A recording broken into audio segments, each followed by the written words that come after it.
تعالى بقى حبيب قلبي مع بعض كده نشوف يا باشا الفولتا ميتر. اشتغلنا على الجلفان واشتغلنا على الاميتر. تعالى يا باشا نشوف الفولتميتر، ويلا يا باشا ركز معايا نبدا نسميها بسم الله الرحمن الرحيم. بيقول لي جلفانو مقاومته 20 اوم لا يتحمل تيار اقصى من 250 ملي امبير. تمام. فانا عندي الجلفانو اللي هو ار جي مقاومته كام يا جماعه؟ 20 اوم، واقصى تيار بيتحمله الجلفانو اللي هو اي جي 250 ملي امبير. سعاده الباشا ماله بقى الجلفانو ده؟ هنعمل فيه ايه؟ كيف يمكن استخدامه كفولتميتر لقياس فرق جهد 100 فولت؟ فالفي اللي عايزه يقيسه هيبقى 100 فولت. حبيب قلبي عشان نحول الجلفانو لفولتميتر فزي ما حضرتك عارف بنوصل مقاومه كبيره على التوالي اسمها مضاعف الجهد ار ام.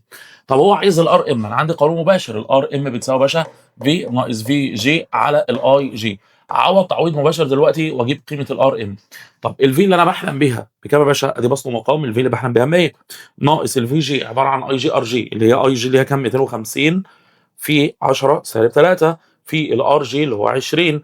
الكلام ده يا جماعه هيتقسم في المقام على الاي جي اللي هو 250 مللي، يعني 250 في 10 سالب 3 هيطلع الار ام قيمتها 380 اوم. يبقى دي بالنسبه لي الار ام اللي هو مضاعف الجهد. فانت سيادتك لو عايز تحول الجلفانو لفولتميتر هنوصل مقاومه كبيره على التوالي اسمها مضاعف الجهد، بحسبها من العلاقه وبالقانون اللي حضرتك شايفه كده. خلاص، وده بالنسبه للسؤال الاولاني، تعويض مباشر على قانون مضاعف الجهد. طيب يلا بينا يا جماعه نشوف كده السؤال رقم 2. بيقول ايه؟ جلفانو ذو ملف متحرك مقاومه ملفه 18 اوم.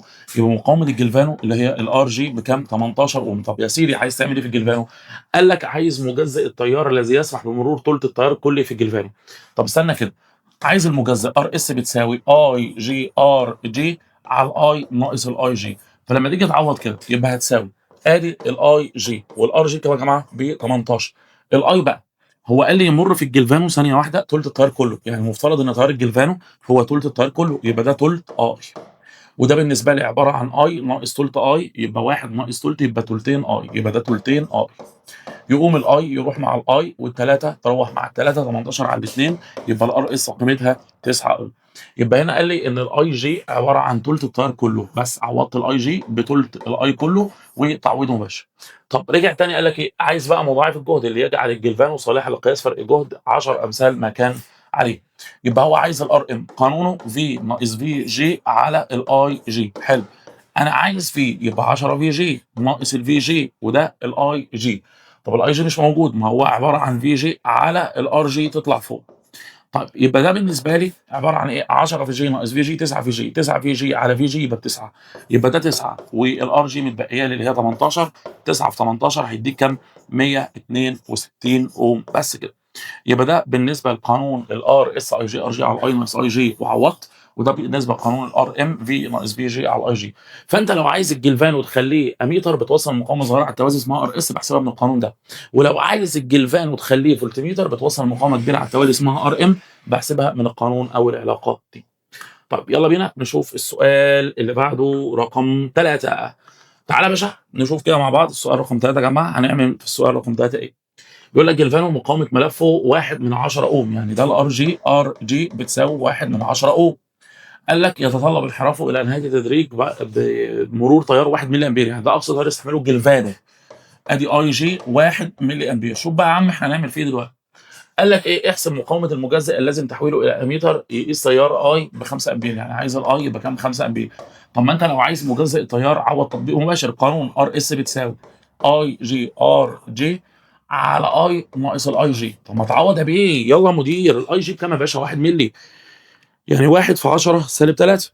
ماشي، والار جي بكام يا جماعه؟ بواحد من 10 على الاي اللي هو 5 ناقص الاي جي اللي هو 1 ملي، يعني 1 في 10 سالب 3. هيطلع معايا قيمه الار اس يا جماعه، طلع معايا الار اس 2 في 10 سالب 5 اوم. طب والار اس دي كيفيه توصيل المجزئ بيتوصل توازي مع الجلفانو، يعني ده الجلفانو بوصل المجزئ معاه كده، ده على بعضه كده اسمه الاميتر ساعه الباشا. طب رجعت تاني قلت لك ايه؟ عايز بقى المقاومه المضافه للجهد اللازمه لتحويله لفولتميتر، عايز الار ام. طب الار ام قانونه ايه عشان احول دلوقتي فولتميتر؟ الار ام في ناقص في جي على الاي جي. الفولتميتر يقيس فرق جهد اقصى 25 فولت، فانا عندي الفي، فانا اهو الفي بالنسبه لي كام؟ 25 ناقص الفي جي عباره عن اي جي في الار جي، يا باشا دي في جي اي جي ار جي. الاي جي 1 ملي يعني 1 في 10 سالب 3، والار جي 1 من 10. تمام، مقسوم تحت الاي جي اللي هو بكام؟ احنا قلنا الاي جي ار جي، ار جي ب1 من 10 قيمه موجود تحت الاي جي اللي هو 1 مللي، يعني 1 في 10 سالب 3. النتيجه بالنسبه لنا الار ام يا جماعه طلعت الار ام بكام؟ 2 4 3 9 بوينت 9 اوم. دي بالنسبه لي الار ام، والار ام بوصلها على التوالي، يعني ده بالنسبه لي الجلفانو بوصل معاه توالي مضاعف جهد اللي هو ار ام عشان يبقى الجهاز ده اسمه فولتميتر. فسعاده الباشا المدير برضه نفس السؤال اللي فات، انا عشان احول لاميتر بستخدم مجزء تيار بحسبه من القانون ده، وعشان يبقى عندي فولتميتر بوصل مضاعف جهد يا جماعه بحسبه من القانون ده. وخلي بالك اي كلمه جي في القوانين اللي عندي ده هي عايده على الجهاز اللي انا بعدل عليه. يعني لو عندي اميتر اخليه فولتميتر، فالاميتر بالنسبه لي هو جلفان. طب لو عندك فولتميتر هتخليه اميتر، فالفولتميتر بالنسبه لي هو جلفان. يعني ايه الفولتميتر جلفانو؟ يعني مقاومه الفولتميتر ار جي واقصى تيار بيقيسه الفولتميتر هو اي جي. طب تعالى يا باشا تاني نشوف السؤال اللي بعده رقم 4. يلا بينا مدير. بتقول لي يا باشا في السؤال الرابع يا جماعه هنشوفه مع بعض، ما تستعجلش يا باشا، واحده واحده الامور هتبقى سهله بالنسبه لنا. تعالى كده نشوف السؤال رقم 4 بيتكلم عن ايه. جلفانو ثم ملف متحرك مقاومه ملفه 2 اوم، يبقى ده الجلفانو، يبقى ده الار جي يا جماعه، الار جي بتساوي 2 اوم، واقصى تيار بيقيسه 1 مللي، يبقى ده الاي جي 1 مللي امبير. هنشوف بقى هيعمل ايه. يراد تحويله الى فولتميتر يقيس حتى فرق جهد 10 فولت، يبقى الفي هتساوي 10 فولت. هيجي واحد يقول لك طب ما احنا نركب ار ام على التوالي، ار ام قانونها بتساوي ايه؟ في ناقص في جي على الاي جي. طب نعوض بقى يا جماعه، هو فرق الجهد اللي انت بتحلم بيه كام؟ 10 فولت، يبقى بسط ومقام اهو، ويبقى 10 ناقص الفي جي اللي هي اي جي ار جي كالعاده، اي جي اللي هي 1 في 10 سالب 3، والار جي اللي هي ب 2 على الاي جي موجود تحت اللي هو 1 في 10 سالب 3. هيطلع عندي القيمه 9 9 3 9 8 اوم زي ما انت شايف، دي الار ام، وده المطلوب الاولاني. طب يا ترى انت عايز ايه مني تاني في المطلوب التاني؟ اصلا طلبت الار ام فانا عوضت تعويض مباشر في ناقص في جي على الاي جي وانتهت القصه على كده. قال لك ايه بقى؟ وما التعديل الواجب اجراؤه لمقاومه المضاعف حتى يستطيع الجهاز قياس فرق جهد 100 فولت. انا عايز الفولت يبقى ب 100، اعمل ايه في الار ام؟ طب ما تحسب الار ام الجديده، ار ام تبقى بكام؟ بدل ما هي ب 10 تبقى ب 100 اهو، هطبق في نفس القانون بس بدل ما يعني الار ام اهو بتساوي ايه؟ في ناقص في جي على الاي جي، بس بدل ما الار ام ب 10 الفي سوري ب 10 لا تبقى بكام؟ ب 100. شوف بقى الار ام تبقى بكام؟ هتطلع بالنسبه لي 4 تسعات 8 اوم بس. خلاص يبقى ده المضاعف اللي يخلي اقصى فولت يقيسه الجهاز 10، وده المضاعف اللي يخلي اقصى فولت يقيسه الجهاز يا جماعه زي ما احنا شايفين 100 فولت. خلاص فهو تعويض مباشر على قانون المضاعف اللي هو الار ان. نشوف السؤال رقم 5. تعالى يا باشا نقرا مع بعض السؤال رقم 5. جلفانوس وملف متحرك لما وصلوا بمجزء تيار 1 من 10 بيقيس تيار 4 امبير 5 امبير، يعني لما الار اس بتساوي 1 من 10 اوم اقصى حاجه يقيسها 5 امبير، ده الجلفان ماشي. واذا وصل الجلفانو برضه مضاعف جهد اللي هو ار ام بكام يا جماعه؟ 187 اوم، هيقيس ساعتها فولت، هو بيقيس فولت كام؟ 45 فولت ماشي. عايز مقاومه الجلفانو، انا عايز مين؟ عايز الار جي. جماعه ده واضح ان هما معادلتين، هتعمل معادله باستخدام البيانات الاولى، معادله باستخدام البيانات الثانيه، ودوري كمدرس فيزياء ينتهي يبقى معادلتين ونحلهم مع بعض. تعال نشوف مع بعض. انا القانون الار اس عوض على طول ان انت حافظ القوانين سواء الار اس او الار ام لسه معوضينها. الار اس بكام؟ 1 من 10، وده بتساوي اي جي مش عندي ار جي مش عندي على الاي اللي هي 5 ناقص الاي جي. دي بالنسبه لي كده المعادله الاولى تمام. طب تعالى المعادله الثانيه، قانون الار ام يا جماعه، الار ام بالنسبه لي 187، وده هتساوي في اللي هي 45 ناقص الفي جي مش عندي على الاي جي مش عندي تمام. دي كده المعادله رقم كام؟ رقم 2. ضمت يا حبيب قلبي كام معادله؟ ضمت معادلتين في كام مجهول؟ في مجهولين. طب احنا عايزين نحلهم مع بعض. طيب من المعادله الاولى ممكن نقول ان اي جي ار جي عباره عن ايه؟ 1 من 10 في 5 نضرب مقص 1 من 10 في 5 5 من 10 ناقص 1 من 10 اي جي، يبقى ده اي جي ار جي. فنعوض فيه بقى بالمعادله الثانيه، يعني 187 هتساوي 45 ناقص الفي جي اللي هي اي جي ار جي اللي هي بالنسبه لي 5 من 10 ناقص 1 من 10 اي جي، وموجود تحت هنا اي جي.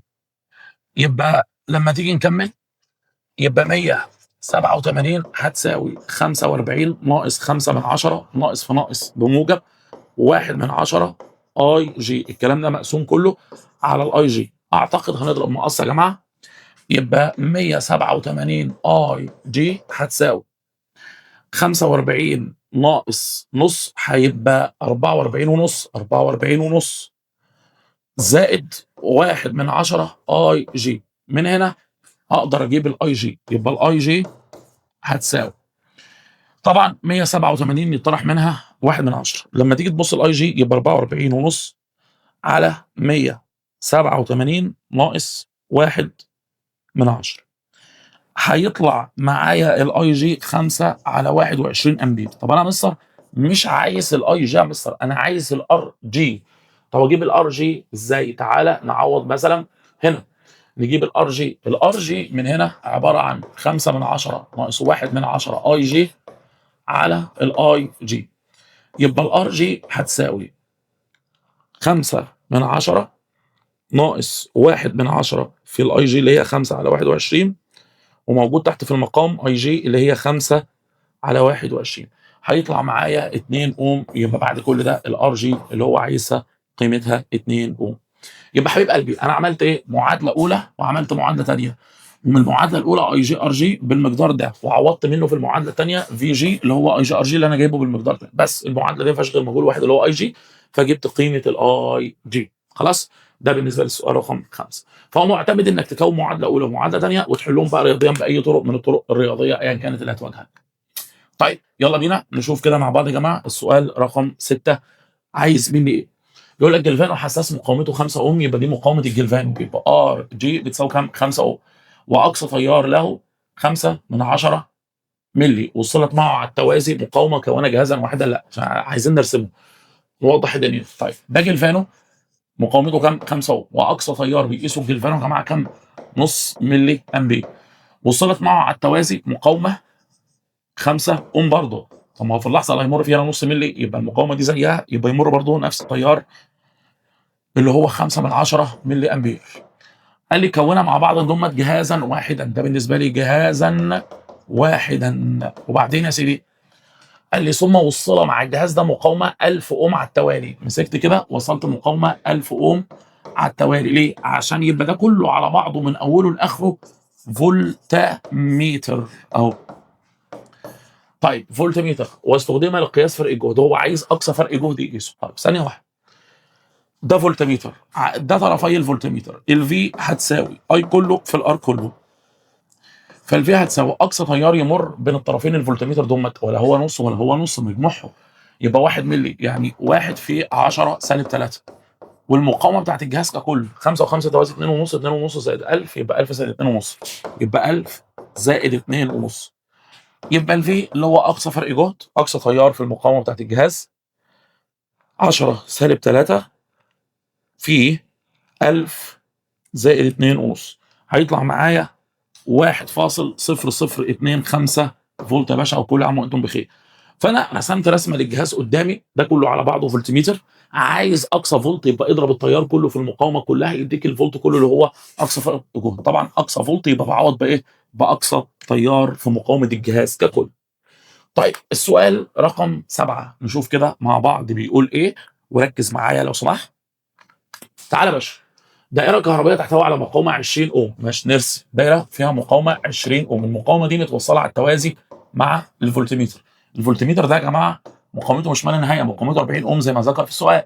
وعندما مر بالدائره تيار 6 من 10 امبير، لما مر في دايره كده تيار 6 من 10 امبير، قال لك انحرف مؤشر الفولتميتر للنهايه. لا دي جمله مهمه جدا، جمله مهمه جدا. قال لك لما مر 6 من 10 زي ما احنا راسمين كده انحرف مؤشر الفولتميتر للنهايه. طب ما انت ممكن كده تحسب اقصى تيار يستحمله الفولتميتر. لما مش 6 من 10 وزع التيار لو سمحت، لان سمعنا طالب بيواجه 6 من 10 وزع التيار. مقاومه وضعفها يبقى التيار يطلع منه رقم وضعفه هو 6 من 10 يبقى 2 من 10 و4 من 10. فوق مقاومه صغيره تيار كبير يبقى ده 4 من 10 امبير. تحت مقاومه كبيره تيار صغير يبقى 2 من 10 امبير. يبقى اقصى تيار يستحمله الجهاز اللي عندي هو 2 من 10 امبير. دي الجمله اللي انا جبتها من هنا. قال لي احسب قراءه الفولتميتر اذا وصل الفولتميتر ده اهو، الفولتميتر نفسه بس اللي هو مقاومته كام؟ 40 اوم، واقصى تيار بيستحمله كام؟ 2 من 10 امبير. وصلت الفولتميتر ده مع مقاومه على التوالي مقدارها كام؟ 560 اوم. الفولتميتر بس اهو بالشكل ده.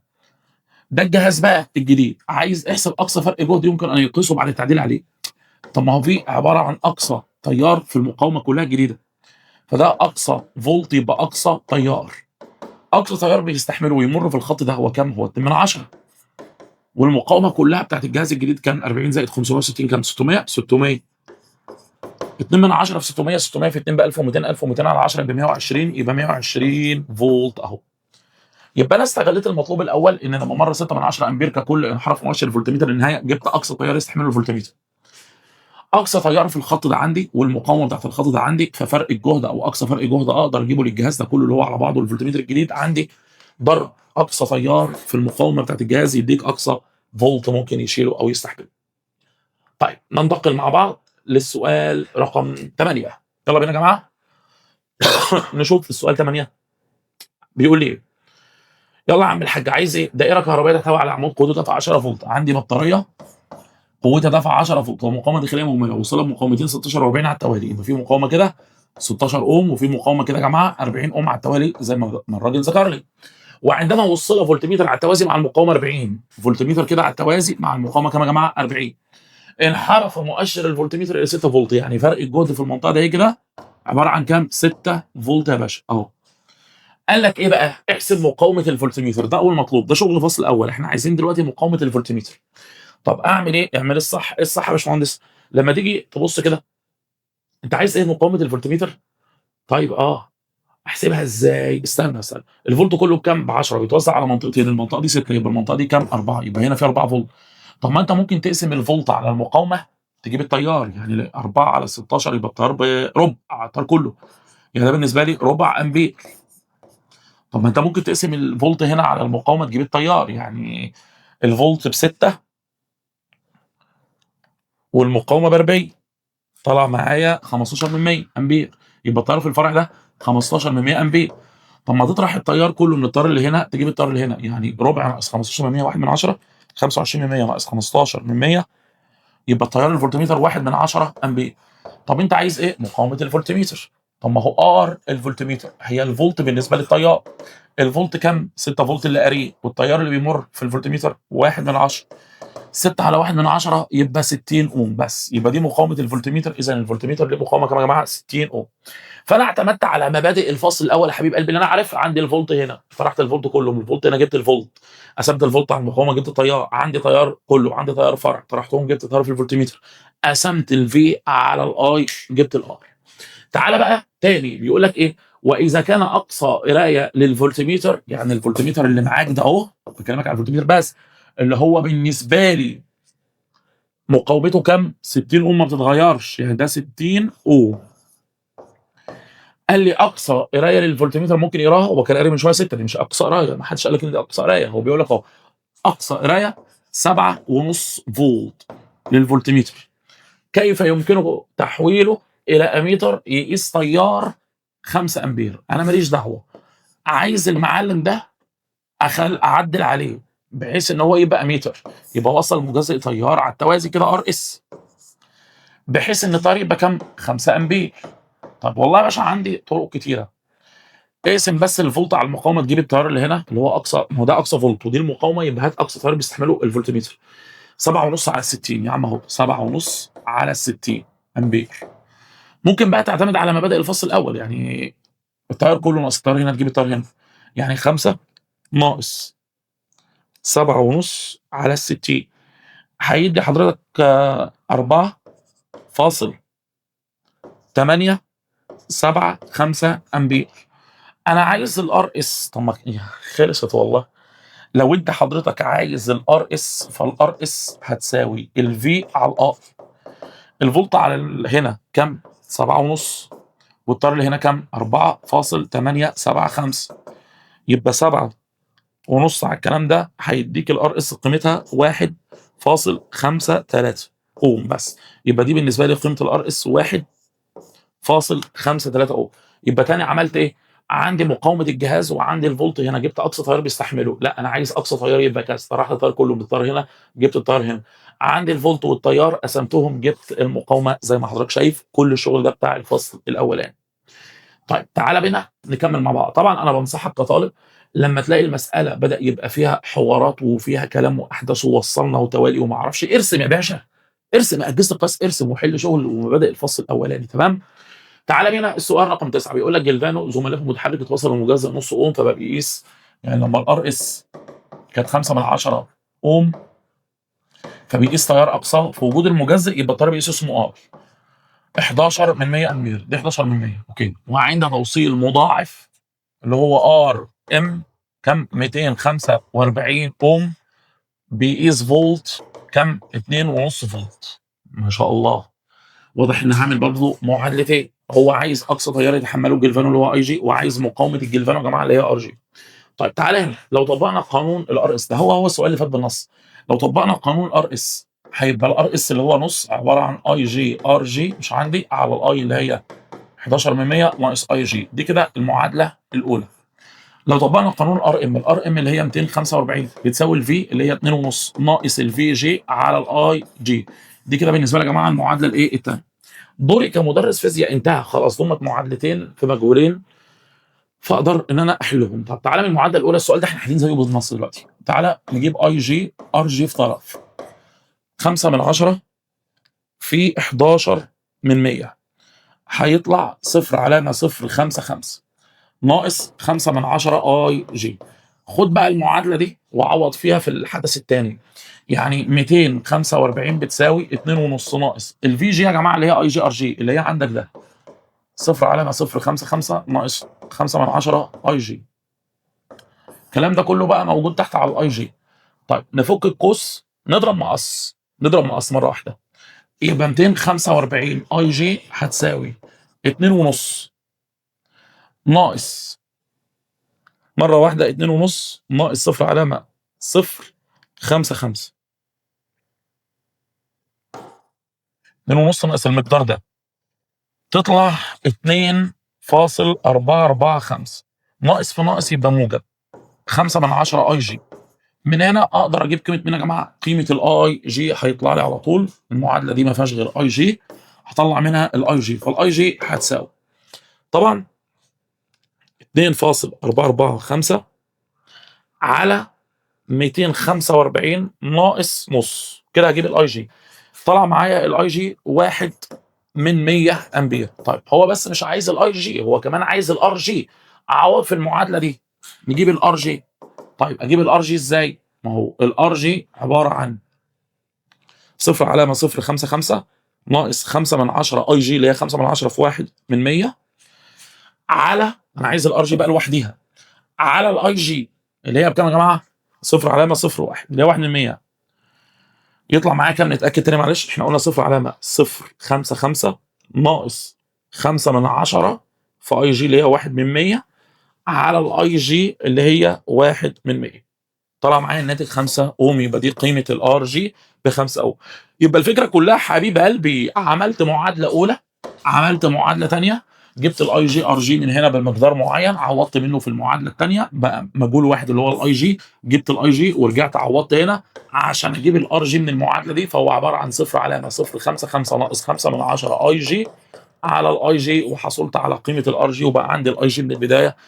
فده بالنسبه لحل السؤال. فممكن الجانب الرياضي فيه اكتر شويه من الجانب الفيزيائي، يعني يا دوبك الجانب الفيزيائي ان انا كونت معادله اولى ومعادله ثانيه، وبعد كده بقى ايه خدت مني وقت ان انا ايه اقدر اطلع المجهولين اللي عندي. خلاص يا باشا، فده مسائلنا اللي تخص الفولتميتر، مسائل مهمه جدا جدا، بعد اذن حضرتك ركز فيها. فما تنساش عشان احول الجلفانو للاميتر بوصل مجزئ تيار على التوازي، وعشان احول الجلفانو للفولتميتر بوصل مضاعف جهد على التوالي. والمفروض انك عارف القوانين ومذاكرها وشارحين الكلام ده في فيديو الشرح. خلاص يا باشا، ده بالنسبه لفيديو النهارده.